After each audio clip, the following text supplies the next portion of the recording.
de acordo com a letra D do inciso 1 do artigo 46 da Lei nº 9.610, de 19 de fevereiro de 1998. Distribuição gratuita. Proibida a venda e comercialização. Prezados, alguns dos nossos audiolivros podem constar falhas no final das faixas de áudio. Infelizmente, é irreversível, pois os mesmos foram gravados em fitas cassetes. Agradecemos a sua compreensão. Seja muito bem-vindo ao canal da Biblioteca Braille do Estado do Amazonas. Devido a fatos recentes de questionamentos associados a direitos autorais, venho informar que o canal não obtém qualquer tipo de lucro com a publicação dos audiolivros. Levamos a acessibilidade para as pessoas com deficiência visual. Caso você seja autor ou proprietário dos direitos autorais de algum audiolivro publicado aqui no canal, peço que faça contato via e-mail ou através dos comentários, que se assim for determinado, o audiolivro será retirado do ar. Relembrando, não queremos e não obtemos nenhum tipo de lucro com as visualizações. Nosso objetivo é levar a acessibilidade para as pessoas com deficiência visual. Agradecemos pela sua atenção. Livro postado por Larissa Martins. Se você gostou, deixe seu like e se inscreva no nosso canal.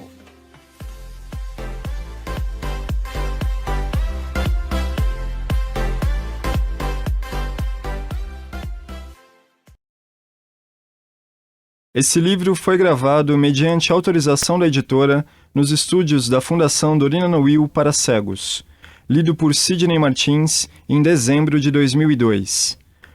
Para Gostar de Ler, volume 14, O Nariz e Outras Crônicas, de Luiz Fernando Veríssimo, editora Ática, terceira edição, São Paulo, 1997. Crônica e ovo. A discussão sobre o que é exatamente crônica é quase tão antiga quanto aquela sobre a genealogia da galinha. Se um texto é crônica, conto ou outra coisa, interessa aos estudiosos da literatura, assim como se o que nasceu primeiro foi o ovo ou a galinha, interessa a zoólogos, geneticistas, historiadores e, suponho, o galo. Mas não deve preocupar nem o produtor, nem o consumidor, nem a mim, nem a você. Eu me coloco na posição da galinha. Sem piadas, por favor. Duvido que a galinha tenha uma teoria sobre o ovo, ou, na hora de botá-lo, qualquer tipo de hesitação filosófica. Se tivesse, provavelmente não botaria o ovo. É da sua natureza botar ovos. Ela jamais se pergunta, meu Deus, o que estou fazendo? Da mesma forma, o escritor diante do papel em branco, ou hoje em dia da tela limpa do computador, não pode ficar se policiando só para botar textos que enquadrem em alguma definição técnica de crônica. O que aparecer é crônica. Há uma diferença entre o cronista e a galinha, além das óbvias. A galinha é menor e mais nervosa. Por uma questão funcional, o ovo tem sempre o mesmo formato, coincidentemente oval. O cronista também precisa respeitar certas convenções e limites, mas está livre para produzir seus ovos em qualquer formato. Nessa coleção, existem textos que são contos, outros que são paródias, outros que são puros exercícios de estilo ou simples anedotas e até alguns que se submetem ao conceito acadêmico de crônica. Ao contrário da galinha, podemos decidir se o ovo do dia será listado, fosforescente ou quadrado. Você, que é o consumidor do ovo e do texto, só tem que saboreá-lo e decidir se é bom ou ruim, não se é crônica ou não é. Os textos estão na mesa, fritos, estrelados, quentes, mexidos. Você só precisa de um bom apetite. Sumário. Cornita. Pasta 1. Faixa 1. Peça infantil. Faixa 2. Autoentrevista. Faixa 3. Minhas férias. Faixa 4. Na fila. Faixa 5. Ela. Faixa 6. O mágico. Faixa 7. Santinho. Faixa 8. A história, mais ou menos. Faixa 9. Incidente na casa do ferreiro. Faixa 10. Os moralistas. Faixa 11. Aptidão. Faixa 12. Os homenzinhos de Grork. Faixa 13. A que ponto? Faixa 14. O homem que vivia anedotas. Faixa 15. O estranho procedimento de Dona Dolores. Faixa 16. Artes marciais. Faixa 17. Bobos 1. Faixa 18. Relógio digital. Faixa 19. O povo. Faixa 20.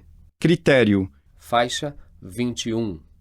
Vida em manchetes. Faixa 22. Ponto de vista. Faixa 23. O homem sitiado. Faixa 24. O nariz. Faixa 25. O gigolô das palavras. Faixa 26. Sementinhas. Faixa 27. Defenestração. Faixa 28. Evolução. Faixa 29. Corrente de Santo Eurídice. Faixa 30. Pasta 1. Faixa 1. Cornita. Pai, o que é a cornita? Como é que se escreve? Cornita. O pai pensou um pouco. Não podia dizer que não sabia. O garoto há muito descobrira que o pai não era um homem mais forte do mundo. Precisava mostrar que, pelo menos, não era dos mais burros. Perguntou como é que a palavra estava usada. Aqui diz, a cornita da igreja, respondeu o garoto. Ah, esse tipo de cornita. É um ornamento, na forma de corno, que fica do lado do altar. Para que serve? Pra nada. É um símbolo. Ah. Pai, usei cornita numa redação e a professora disse que a palavra não existe. O quê? Mas que professora é essa? Ela diz que nunca ouvi falar. Pois diga para ela que cornita, embora não faça mais parte da arquitetura canônica, era muito usada nas igrejas medievais. Tá. Pai, a professora continua dizendo que cornita não existe, e diz também que não se diz arquitetura canônica. Preciso ter uma conversa com essa professora. Essa educação de hoje. Não quero discutir com a senhora, mas também não quero ver meu filho duvidando do próprio pai. Para começar, minha senhora, aqui está o livro que meu filho estava lendo, e aqui estava a palavra, cornita. Deixa eu ver. Obviamente era para ser cornija. É um erro de imprensa. O quê? Um erro de revisão. Cornija, ornamentação muito usada na arquitetura antiga. Cornita não existe. Pai, vamos para casa. Um momentinho. Claro que eu sei o que é cornija, mas existem as duas palavras, cornija e cornita, duas coisas completamente diferentes. E então me mostre cornita no dicionário. Ora, no dicionário. E a senhora ainda confia nos nossos dicionários. Pai, vamos embora. O que é isso, pai? Um pequeno tratado que fiz para sua professora, aquela mula. 17 páginas, pouca coisa. Nele traço desde a origem etimológica da palavra cornita, no sânscrito, até sua simbologia no ritual da igreja antes do Concílio de Trento, incluindo o número de vezes em que o termo aparece na obra de Volchard de Mesquier sobre a arquitetura canônica. E sublinhei arquitetura canônica para a mula aprender a jamais desmentir um pai. Certo, pai? Pai, que é? A professora leu o seu tratado. E então, mandou pedir desculpas. Diz que o senhor é um homem muito erudito. Mandou pedir desculpas. A burra era ela. Está bem, meu filho. Pelo menos agora ela sabe com quem está tratando. Valera a pena. Valera até as noites perdidas inventando os dedos do tratado. Sabia que acabaria convencendo a mulher com um ataque maciço de erudição, mesmo falsa. Volchard de Mesquier. Aquele fora o golpe de mestre. Volchard de Mesquier. Perderam uma hora só para encontrar o nome certo. Mas estava redimido. Faixa 2. Peça infantil. A professora começa a se arrepender de ter concordado. Você é a única que tem temperamento para isso. Em dirigir a peça quando uma das fadinhas anuncia que precisa fazer xixi. É como um sinal. Todas as fadinhas decidem que precisam urgentemente fazer xixi. Está bem, mas só as fadinhas, diz a professora. E uma de cada vez. mas as fadinhas vão em bando pro banheiro. Uma de cada vez, uma de cada vez. E você onde é que pensa que vai? Ao banheiro. Não vai não. Mas tia, em primeiro lugar, o banheiro já está cheio. Em segundo lugar, você não é fadinha, é caçador. Volte pro seu lugar. Um pirata chega atrasado e com a notícia de que sua mãe não conseguiu terminar a capa. Serve uma toalha? Não. Você vai ser o único de capa branca. É melhor tirar o tapa-olho e ficar de anão. Vai ser um pouco engraçado, 8 anões, mas tudo bem. Por que você está chorando? Eu não quero ser anão. Então fica de lavrador. Posso ficar com tapa-olho? Pode. Um lavrador de tapa-olho. Tudo bem. Tia, onde é que eu fico? É uma margarida. Você fica ali. A professora se dá conta de que as margaridas estão desorganizadas. Atenção, margaridas, todas ali. Você não, você é o coelhinho. Mas o meu nome é Margarida. Não interessa. Desculpe, a tia não quis gritar com você. Atenção, coelhinhos, todos comigo. Margaridas ali, coelhinhos aqui. Lavradores daquele lado, árvores atrás. Árvore, tira o dedo do nariz. Onde é que estão as fadinhas? Que xixi mais demorado. Eu vou chamar. Fica onde está, lavrador. Uma das margaridas vai chamá-las. Já vou. Você não, Margarida. Você é o coelhinho. Uma das margaridas. Você. Vai chamar as fadinhas. Piratas, fiquem quietos. Tia, o que é que eu sou? Eu esqueci o que eu sou. Você é o sol. Fica ali que depois a tia. Piratas, por favor. As fadinhas começam a voltar, com problemas. Muitas se enredaram nos seus véus e não conseguem arrumá-los. Ajudam-se mutuamente, mas no seu nervosismo só pioram a confusão. Borboletas, ajudem aqui, pede a professora. Mas as borboletas não ouvem. As borboletas estão etéreas. As borboletas fazem poses, fazem esvoaçar seus próprios véus e não ligam para o mundo. A professora, com a ajuda de um coelhinho amigo, de uma árvore e de um camponês, desembaraça os véus das fadinhas. Piratas, parem! O próximo que der um pontapé vai ser anão. Desastre! Quebrou uma ponta da lua. Como é que você conseguiu isso? Pergunta a professora sorrindo, sentindo que o seu sorriso deve parecer demente. Foi ela! A acusada é uma camponesa gorda que gosta de distribuir tapas entre os seus inferiores. Não tem remédio. Tira isso da cabeça e fica com os anões. E a minha frase? A professora tinha esquecido. A lua tem uma fala. Quem diz a frase da lua é... Deixa ver. O relógio. Quem? O relógio. Cadê o relógio? Ele não veio. O quê? Está com cachumba. Ah, meu Deus. Sol, você vai ter que falar pela lua. Sol, está me ouvindo? Eu? Você, sim, senhor. Você é o sol. Você sabe a fala da lua? Me deu uma dor de barriga. Essa não é a frase da lua. Me deu mesmo, tia. Tenho que ir embora. Está bem, está bem. Quem diz a frase da lua é você. Mas eu sou o caçador. Eu sei que você é o caçador. Mas diz a frase da lua? E não quero discussão. Mas eu não sei a frase da lua. Piratas, parem. Piratas, parem. Certo. Eu não estava falando com você. Piratas, de uma vez por todas. A camponesa gorda resolve tomar a justiça nas mãos e dá um croque num pirata.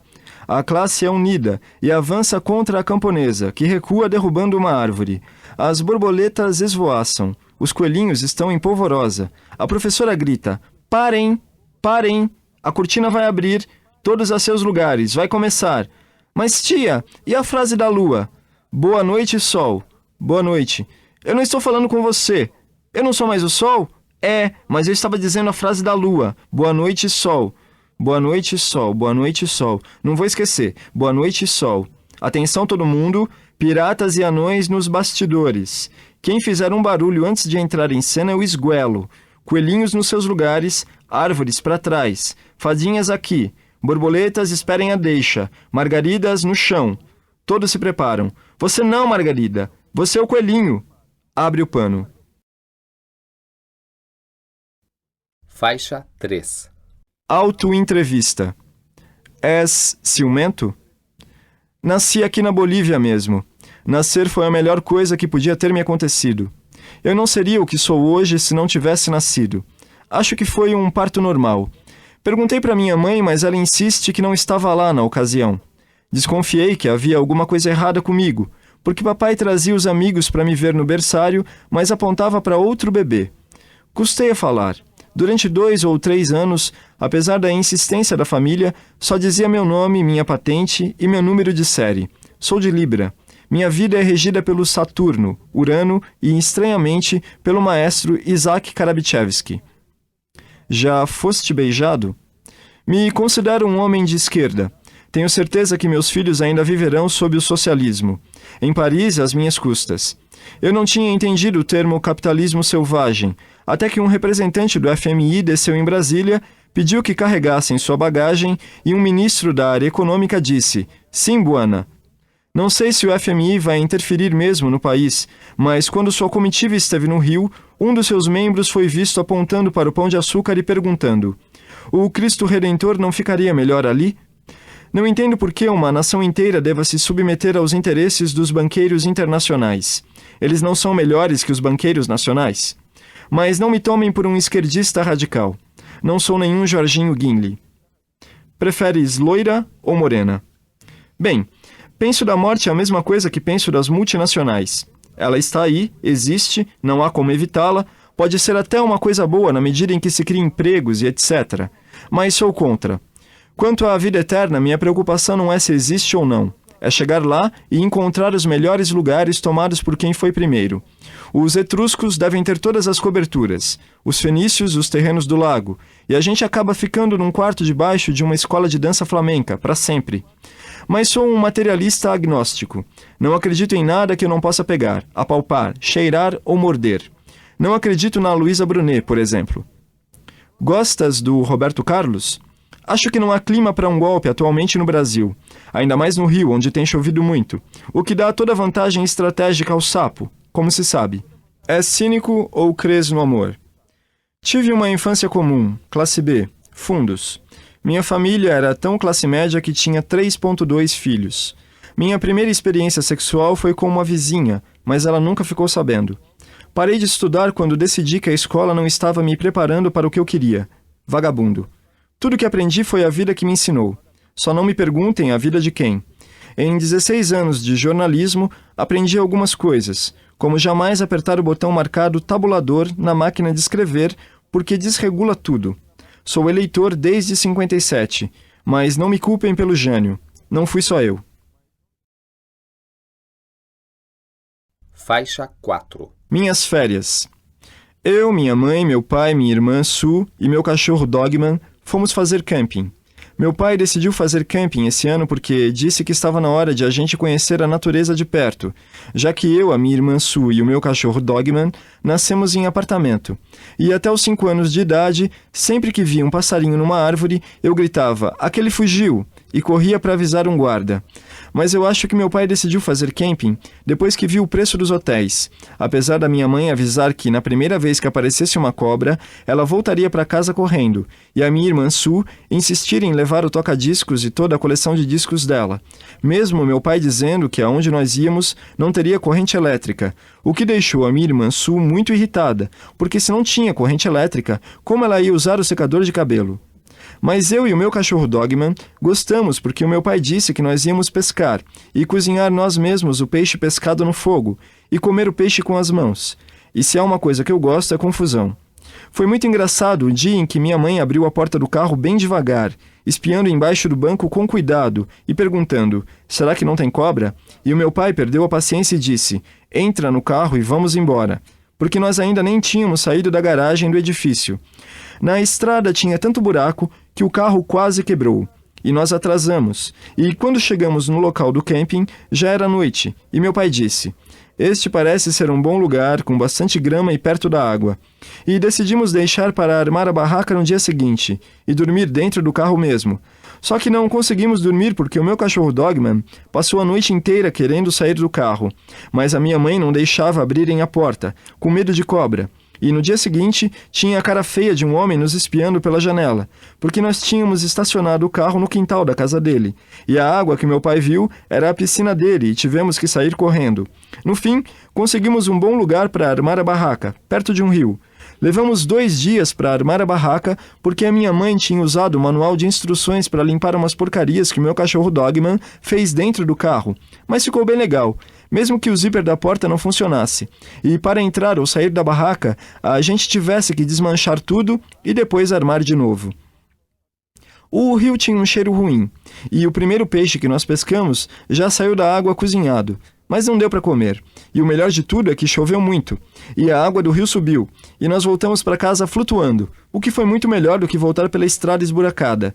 Quer dizer, que no fim, tudo deu certo.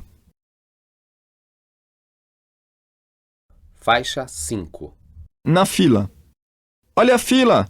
Olha a fila, tem gente furando aí. Tanta pressa só para ver um caixão. Um caixão não, o caixão do Dom Pedro. Como é que eu sei que é o Dom Pedro mesmo que está lá dentro? A gente tem que acreditar, ora. Já se acredita em tanta coisa que Com licença, é aqui a inauguração do Dom Pedro II? Meu filho, duas coisas. Primeiro, não é segundo, é primeiro. E segundo, a inauguração do viaduto foi ontem. Essa fila é para ver o caixão do Dom Pedro. Eles inauguraram o viaduto primeiro? Como primeiro? Primeiro inauguraram o viaduto e depois chegou o Dom Pedro II? Segundo não, primeiro. Primeiro o quê? O Dom Pedro I. Primeiro chegou o Dom Pedro e depois inauguraram o viaduto? Olha a fila! Primeiro inauguraram o viaduto Dom Pedro I. E segundo chegou o Dom Pedro I em pessoa, quer dizer, no caixão. Está claro? E eu acho que o senhor está puxando conversa para pegar lugar na fila. Não pode não, viu? Eu cheguei primeiro. Ouvi dizer que ele não serviu para nada. Como para nada? E o grito? E a independência? Não, o viaduto. Ah, não sei. Mas é bonito. Como esse negócio todo, o caixão, os restos do imperador, as bandeiras, Brasil e Portugal, irmanados, essas coisas simbólicas e tal. Eu acho bacana. Olha a fila! Vamos andando, gente, pra frente, Brasil! Andam dizendo que os portugueses nos enganaram, que quem está no caixão não é o Dom Pedro I, mas o Dom Pedro IV. Nos lograram em 3. Mas é a mesma coisa. Dom Pedro era primeiro aqui e quarto em Portugal. Então eu não compreendo porque ele quis voltar para lá. Aqui tinha mais prestígio. Olha o furo! Me diga uma coisa. Quer dizer que o Dom Pedro II era, na verdade, Dom Pedro V? Em Portugal seria. Não empurra. Segundo aqui e quinto em Portugal. Tem alguma coisa que ver com a diferença do horário, é? Não, minha senhora. Francamente, se a senhora entende um pouco de história, o que está fazendo nessa fila? Quero ver o caixão, ué. Essa badalação toda. E eu sempre gostei de velório. Só não me conformo de eles não abrirem o caixão pra gente ver a cara do moço. Não teria nada pra ver, só osso. Ele morreu há, nem sei, mais de 100 anos. Faz mais de 100 anos que o Dom Pedro foi enforcado? O senhor está confundindo com o Tiradentes. Olha a fila! Afinal, o mártir da independência luso-brasileira quem é? É Dom Pedro II. Aliás, primeiro. Que primeiro é Tiradentes. Agora eu aqui estou confuso. Essa fila não anda. Aquela festa que fizeram outro dia com o Triches, os Golden Boys e a Rosemary, para quem era? Para Tiradentes. Mas Tiradentes não era contra os portugueses? Era, mas faz muito tempo. Hoje Brasil e Portugal são uma coisa só. Eles podem até votar aqui. Para governador, presidente, essas coisas? Mais ou menos. É tudo simbólico, compreende? Como o viaduto. Isso! Olha a fila! Faixa 6. Ela. Ainda me lembro do dia em que ela chegou lá em casa. Tão pequenininha. Foi uma festa. Botamos ela num quartinho dos fundos. Nosso filho, naquele tempo só tínhamos o mais velho, ficou maravilhado com ela. Era um custo tirá-lo de frente dela para ir dormir. Combinamos que ele só poderia ir para o quarto dos fundos depois de fazer todas as lições. Certo, certo. Eu não ligava muito para ela. Só para ver um futebol ou política. Naquele tempo tinha política. Minha mulher também não via muito. Um programa humorístico de vez em quando. Noites Cariocas. Lembra de Noites Cariocas? Lembro, vagamente. O senhor vai querer mais alguma coisa? E me serve mais um desses. Depois decidimos que ela podia ficar na copa. Aí ela já estava mais crescidinha. Jantávamos com ela ligada, porque tinha um programa que o garoto não queria perder. Capitão qualquer coisa. A empregada também gostava de dar uma espiada. José Roberto Kelly. Não tinha um José Roberto Kelly? Não me lembro bem. O senhor não leva mal, mas não posso servir mais nada depois desse. Vamos fechar. Minha mulher nem sonhava em botar ela na sala. Arruinaria toda a decoração. Nessa época já tinha nascido nosso segundo filho. E ele só ficava quieto para comer com ela ligada. Quer dizer, aos poucos ela foi afetando os hábitos da casa. E então surgiu um personagem novo nas nossas vidas que iria mudar tudo. Sabe quem foi? Quem? O Sheik de Agadir. Eu, se quisesse, poderia processar o Sheik de Agadir. Ele arruinou o meu lar. Certo, vai querer a conta? Minha mulher se apaixonou pelo Sheik de Agadir. Por causa dele, decidimos que ela poderia ir para a sala de visitas, desde que ficasse num canto escondida, e só aparecesse quando estivesse ligada. Nós tínhamos uma vida social intensa. Sempre iam visitas lá em casa. Também saíamos muito. Cinema, teatro, jantar fora. Eu continuava só vendo futebol e notícia. Mas minha mulher estava sucumbindo. Depois do Sheik de Agadir, não queria perder nenhuma novela. Certo, aqui está sua conta. Infelizmente temos que fechar o bar. Eu não quero a conta. Quero outra bebida. Só mais uma. Está bem. Só mais uma. Nosso filho menor, o que nasceu depois do Sheik de Agadir, não saía da frente dela. Foi praticamente criado por ela. É mais apegado a ela do que a própria mãe. Quando a mãe briga com ele, ele corre para perto dela para se proteger. Mas onde é que eu estava? Ah, nas novelas. Minha mulher sucumbiu às novelas. Não queria mais sair de casa. Quando chegava a visita, ela fazia cara feia. E as crianças, claro, só faltavam bater em visita que chegasse em horário nobre. Ninguém mais conversava dentro de casa. Todo mundo de olho grudado nela. E então, aconteceu outra coisa fatal. Se arrependimento matasse. Termine a sua bebida, por favor, temos que fechar. Foi a Copa do Mundo, a de 74. Decidi que, para as transmissões da Copa do Mundo, ela deveria ser maior, bem maior, e colorida. Foi a minha ruína. Perdemos a Copa, mas ela continua lá, no meio da sala, gigantesca. É o móvel mais importante da casa. Minha mulher mudou a decoração da sala para combinar com ela. Antigamente, ela ficava na Copa para acompanhar o jantar. Agora, todos jantam na sala para acompanhá-la. Aqui está a conta. E então, aconteceu o pior. Foi ontem. Era na hora do Dancing Days e bateram na porta. Visitas. Ninguém se mexeu. Falei para a empregada ir abrir a porta, mas ela fez shh, sem tirar os olhos da novela. Mandei os filhos um por um abrirem a porta, mas eles nem me responderam. Comecei a me levantar, e então todos pularam em cima de mim. Sentaram no meu peito. Quando comecei a protestar, abafaram o meu rosto com a almofada cor de tijolo que minha mulher comprou, para combinar com a maquilagem da Júlia. Só na hora do comercial consegui recuperar o ar e aí sentenciei, apontando para ela ali impávida, no meio da sala. Ou ela, ou eu. O silêncio foi terrível. Está bem, mas agora vá para casa que precisamos fechar. Já está quase clareando o dia. Mais tarde, depois da sessão coruja, quando todos estavam dormindo, entrei na sala pé ante pé, com a chave de parafuso na mão. Meu plano era atacá-la por trás, abri-la e retirar uma válvula qualquer. Não iria adiantar muita coisa, eu sei. Eles chamariam um técnico às pressas. Mas era um gesto simbólico. Ela precisava saber quem é que mandava dentro de casa. Precisava saber que alguém não se entregava completamente a ela, que alguém resistia. E então, quando me preparava para soltar o primeiro parafuso, ouvi a sua voz. Se tocar em mim, você morre. Assim, com toda a clareza. Se tocar em mim, você morre. Uma voz feminina, mas autoritária, dura. Tremi. Ela podia estar blefando, mas podia não estar. Agi depressa. Dei um chute no fio, desligando-a da tomada e pulei para longe antes que ela revidasse. Durante alguns minutos nada aconteceu. Então, ela falou outra vez. Se não me ligar outra vez, em 1 minuto, você vai se arrepender. Eu não tinha alternativa. Conhecia o seu poder. Ela chegara lá em casa pequenininha e aos poucos foi crescendo e tomando conta. Passiva, humilde, obediente e vencera. Agora chegara a hora da conquista definitiva. Eu era o único empecilho à sua dominação completa. Só esperava um pretexto para me eliminar com um raio catódico. Ainda tentei parlamentar. Pedi que ela poupasse a minha família. Perguntei o que ela queria, afinal. Implorei. Nada. Só o que ela disse foi: você tem 30 segundos.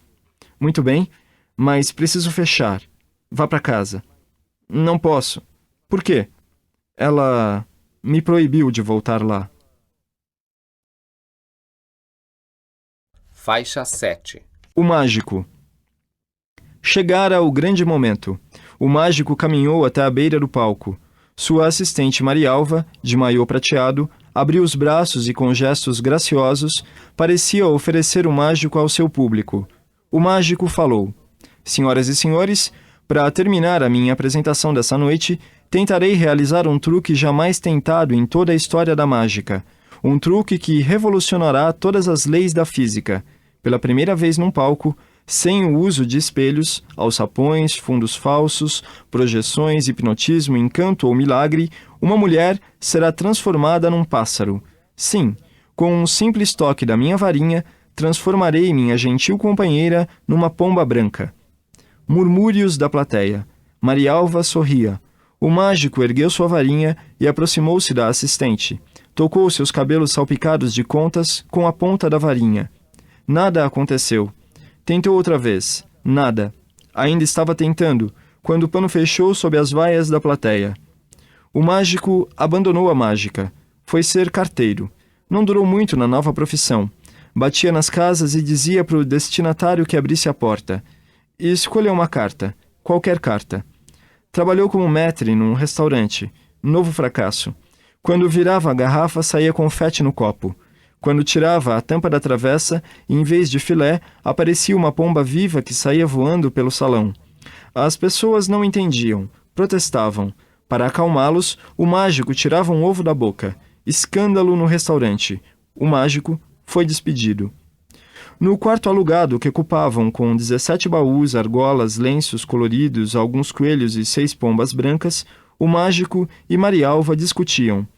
Tente outra vez, insistia Marialva. Você vai conseguir me transformar numa pomba. Tente.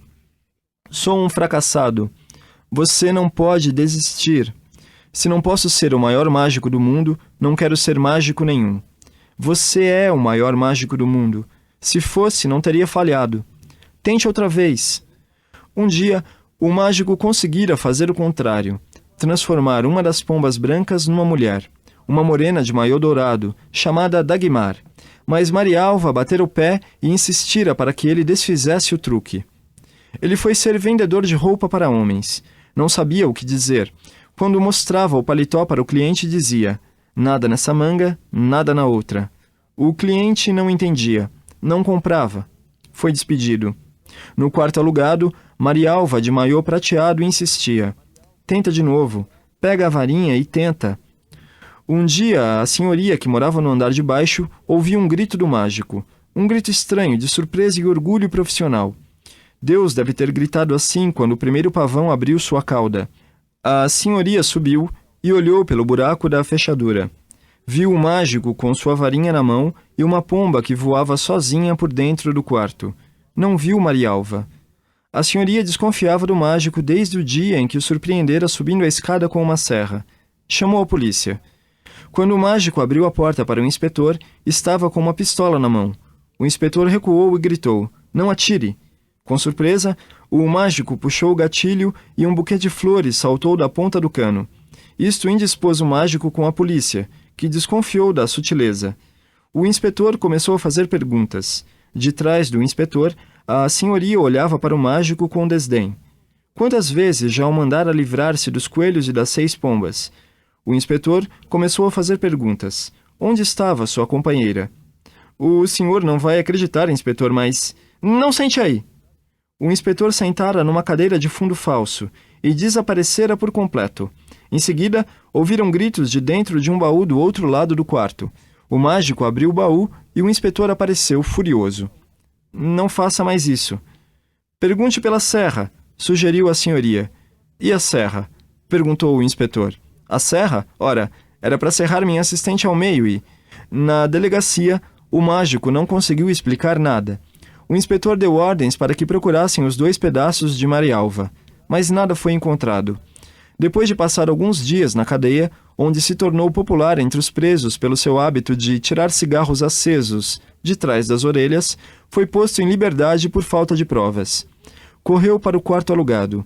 Encontrou os 17 baús, as argolas, os lenços coloridos, mas não encontrou os coelhos e as pombas brancas. A senhoria disse triunfante que se livrara dos bichos soltando-os na rua, de todos, dos coelhos e das 7 pombas brancas. O mágico tentou o suicídio, mas a lâmina do seu punhal falso entrou no cabo e não na sua barriga. Tentou enforcar-se, mas o nó se desfez sozinho. Hoje, ele anda pela cidade com sua varinha, correndo atrás de pombas para tocá-las. Quando consegue, as pombas se transformam em mulheres de maiô lamê, xadrez, rendado, estampado, mas nenhum prateado. As praças ficam cheias de assistentes de mágico, com suas meias rendadas e os cabelos salpicados de contas, mas nenhuma é Marialva. Outra história de amor arruinado pela vaidade. Faixa 8. Santinho. Me lembro com clareza de todas as minhas professoras, mas me lembro de uma em particular. Ela se chamava Dona Ilka. Curioso, por que escrevi Dona Ilka e não Ilka? Talvez por medo de que ela se materializasse aqui ao meu lado e exigisse o Dona. Onde se viu tratar professora pelo primeiro nome, menino? No meu tempo ainda não se usava o tia. Elas podiam ser boas e até maternais, mas decididamente não eram nossas tias. A Dona Ilka não era maternal. Era uma mulher pequena com um perfil de passarinho, um pequeno passarinho loiro e uma fera. Eu era um aluno bem comportado. Era um vagabundo, não aprendia nada, vivia distraído, mas comportamento 10. Por isso até hoje faço verdadeiras faxinas na memória, procurando embaixo de tudo e em todos os nichos a razão de ter sido um dia castigado pela Dona Ilka. Alguma eu devo ter feito, mas não consigo lembrar o que. O fato é que fui posto de castigo, que consistia em ficar de pé num canto da sala de aula com a cara virada para a parede. Isso tudo, já dá para ver, foi mais ou menos lá pela Idade Média. Mas o que eu nunca esqueci foi a Dona Ilka ter me chamado de Santinho do Pau Oco. Ser bem comportado em aula não era uma decisão minha, nem era nada de que me orgulhasse. Era só o meu temperamento. Mas a frase terrível da Dona Ilka sugeria que minha boa conduta era uma simulação. Eu era um falso, um santo falsificado. Depois disso, pelo resto da vida, não foram poucas as vezes em que um passarinho imaginário, com o perfil de professora, pousou no meu ombro e me chamou de fingido. Os santinhos do Pau Oco passam a vida se questionando. Já a outra professora quase destruiu para sempre qualquer pretensão minha à originalidade literária. Era para fazer uma redação em aula sobre a ociosidade, e eu não tinha a menor ideia do que era ociosidade. Se a palavra fora mencionada em aula, tinha certamente sido num dos meus períodos de devaneio, em que o corpo ficava ali, mas a mente ia passear. E então, me achando formidável, fiz uma redação inteira sobre um aluno que precisa fazer uma redação sobre a ociosidade sem saber o que é isso, sua agonia e, finalmente, sua decisão de fazer uma redação sobre um aluno que precisa fazer uma redação sobre a ociosidade, etc. A professora chamou a atenção de toda a classe para minha redação. Eu era um exemplo de quem acha que, com esperteza, pode se deixar de estudar e por isso estava ganhando um 0 exemplar. Só faltou me chamar de original do Pau Oco. Enfim, sobrevivi. No ginásio, todos os professores eram homens, mas não lembro de nenhuma marca que algum deles tenha deixado. As relações com as nossas pseudo-mães no primário eram muito mais profundas. As duas histórias que eu contei não têm importância, mas olha as cicatrizes. Faixa 9. A história, mais ou menos. Negócio seguinte. 3 reis magrinhos ouviram um plá de que tinha nascido um guri. Viram o cometa no Oriente e tal e se flagraram que o guri tinha pintado por lá. Os profetas que não eram de dar cascata já tinham discado o troço. Em Belém da Judéia vai nascer o Salvador e tá falado. Os 3 magrinhos se mandaram, mas deram o maior fora. E em vez de irem direto para Belém, como mandava o catálogo, resolveram dar uma incerta no velho Herodes, em Jerusalém. Para quê? Chegaram lá de boca aberta e entregaram toda a trama. Perguntaram, onde é que está o rei que acaba de nascer? Vimos a sua estrela no Oriente e viemos adorá-lo. Quer dizer, pegou mal, muito mal. O velho Herodes, que era um oligão, ficou grilado. Que rei era aquele? Ele é que era o dono da praça. Mas comeu em boca e disse, joia, onde é que esse guri vai se apresentar? Em que canal? Quem é o empresário? Tem baixo elétrico? Quero saber tudo. Os magrinhos disseram que iam flagrar o guri e na volta discavam tudo para o coroa. Bom, seguiram o cometa, chegaram numa estrebaria e lá estava o guri com a mãe e o pai. Sensacional. Parecia até presépio vivo. Os magrinhos encheram o guri de presente. Era Natal, pô. Mirra, incenso, ouro, autorama. Tava na hora de darem no pé quando chega um telex. É do céu. Um anjo avisando os magrinhos que não. Repito, que não voltem à praça onde Herodes está presente, porque o coroa está a fim de apagar o guri. E depois que os magrinhos se mandaram, chega outro telex, dessa vez para o velho do guri. Te manda e leva a família. O Herodes vem atrás de vocês e não é para dar presente. O velho pegou a mulher e o guri e voou para o Egito. Na estrebaria, as vacas ficaram se entreolhando meio acanhadas, mas depois esqueceram tudo. Aliás, um dos carneiros, mais tarde, quis vender a história toda para um jornal de Jerusalém, mas não acertaram o tutu. Bom, o Herodes, é claro, ficou chutando as paredes quando soube da jogada dos magrinhos. Mandou que todo Bebinski, nascido nas bocas, fosse cancelado. Se tiver fralda, apaga. Foi chato, muito chato. Morreu neném que não foi fácil. Mas o guri estava no Egito, vivão. Pouco depois, Deus achou que o Herodes estava se passando e cassou a licença dele. E mandou passar outro telex para o velho do guri. Pode voltar, segue carta. Mas o velho foi vivo e, em vez de pintar na Judéia, onde o filho de Herodes, outro Malca, reinava, foi para Galiléia, para uma cidadezinha chamada Nazaré. Ali o guri cresceu, legal. Acabou rei mesmo, dando o maior ibope. Aliás, os profetas já tinham dito que o guri seria chamado Nazareno. Naquela época, profeta não davam fora. Se tivesse a loteria esportiva, já viu, né? Faixa 10. Incidente na casa do ferreiro. Pela janela vê-se uma floresta com macacos, cada um no seu galho.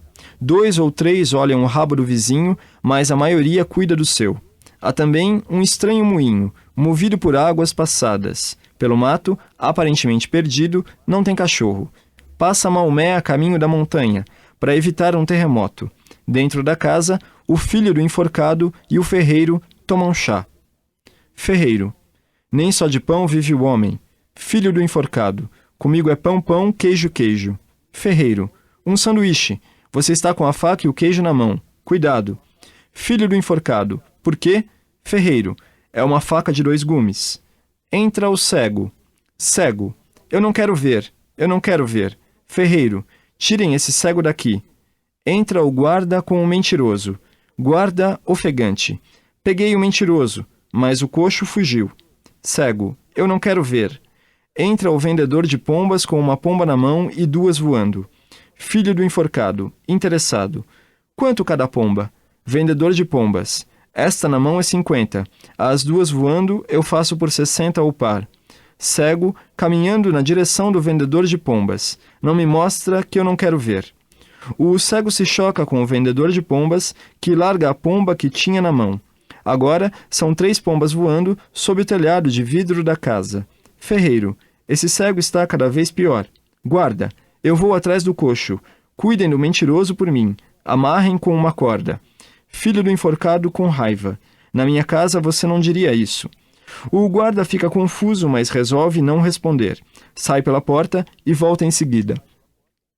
Guarda para o ferreiro. Tem um pobre aí fora que quer falar com você. Algo sobre uma esmola muito grande. Parece desconfiado. Ferreiro. É a história. Quem dá aos pobres empresta a Deus. Mas acho que exagerei. Entra o pobre.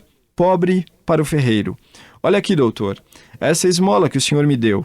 O que é que o senhor está querendo? Não sei não. Dá para desconfiar. Ferreiro. Está bem. Deixa a esmola e pega uma pomba. Cego. Essa eu nem quero ver. Entra o mercador. Ferreiro para o mercador. Foi bom você chegar. Me ajuda a amarrar o mentiroso com uma... Olha para o filho do enforcado. A amarrar o mentiroso. Mercador com a mão atrás da orelha. Hein? Cego. Eu não quero ver. Mercador. O quê? Pobre. Consegui. Peguei uma pomba. Cego. Não me mostra. Mercador. Como? Pobre. Agora é só arranjar um espeto de ferro que eu faço um galeto. Mercador. Hein? Ferreiro perdendo a paciência. Me deem uma corda. O filho do enforcado vai embora furioso. Pobre para o ferreiro. Me arranja um espeto de ferro? Ferreiro. Nessa casa só tem espeto de pau. Uma pedra fura o telhado de vidro, obviamente atirada pelo filho do enforcado, e pega na perna do mentiroso. O mentiroso sai mancando pela porta, enquanto as 2 pombas voam pelo buraco do telhado. Mentiroso antes de sair. Agora quero ver aquele guarda me pegar. Entra o último de tapa-olho pela porta de trás. Ferreiro.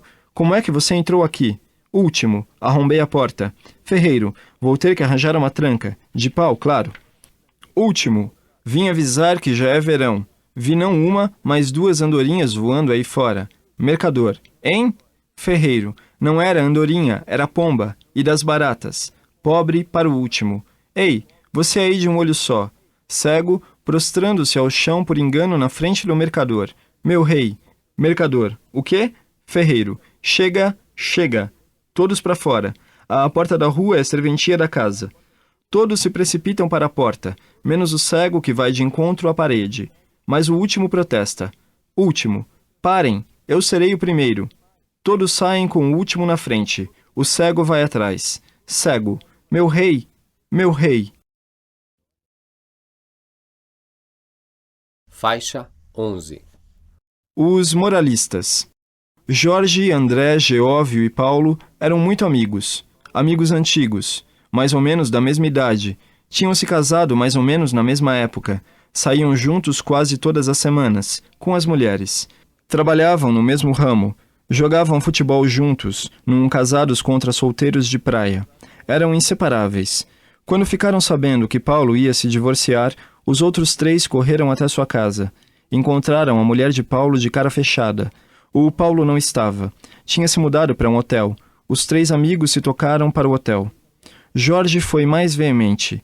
Você não pode fazer isso, Paulo. Já está decidido. Um divórcio, Paulo, pense só. Já pensei. Não volto atrás. Geóvio era o mais paternal dos 3. Talvez porque, como o único careca, parecesse mais velho. Na verdade, era o mais moço, mas assumira o seu papel. Dava conselhos. Pense outra vez, Paulo. Divórcio é um negócio seríssimo. Você vai desfazer o seu lar, Paulo, disse André. Paulo estava comovido com a atenção dos 3 amigos, mas, ao mesmo tempo, um pouco irritado. Não entendia aquela reação deles. Vocês sabiam que as coisas entre a Marga e eu não iam bem. Ora, Paulo, qual é o casamento que vai bem o tempo todo? A Lígia e eu brigamos o tempo todo. E eu e a Berenice, então, como gato e rato. E o rato é ela. Geóvio não disse nada porque nunca brigava com a sua Judite. A Judite era tão sensível que chorava em qualquer cerimônia. Chorava até em largada de rali. André, o da Berenice, continuou. Mas nem por isso nós pensamos em divórcio. Divórcio é um negócio terrível. Mas qual é essa agora? Explodiu Paulo. Divórcio hoje é um negócio comum. Jorge chegou a levantar com espanto. Comum? Comum, Paulo, disse André repreensivo. Não é um negócio comum, sentenciou Geóvio paternalmente.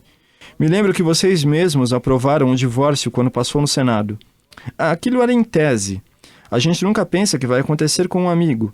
Eu não acredito. Eu não acredito. Vocês se consideram pessoas esclarecidas. Esclarecimento é uma coisa, dissolução moral é outra. Dissolução moral? Eu não acredito.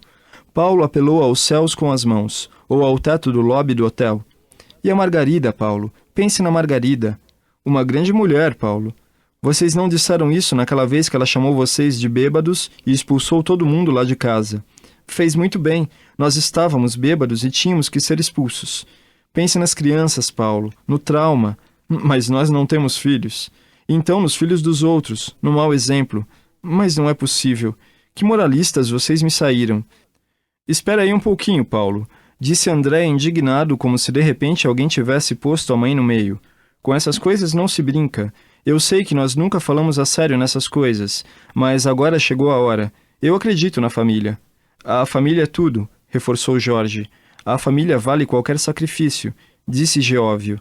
Ia acrescentar, até aguentar a Margarida, mas achou que não pegaria bem. Paulo só sacudia a cabeça. Pensava que conhecia os amigos, e agora aquela revelação. Uns moralistas. Outra coisa, Paulo. André agora falava baixo. O assunto era só entre eles. Outra coisa.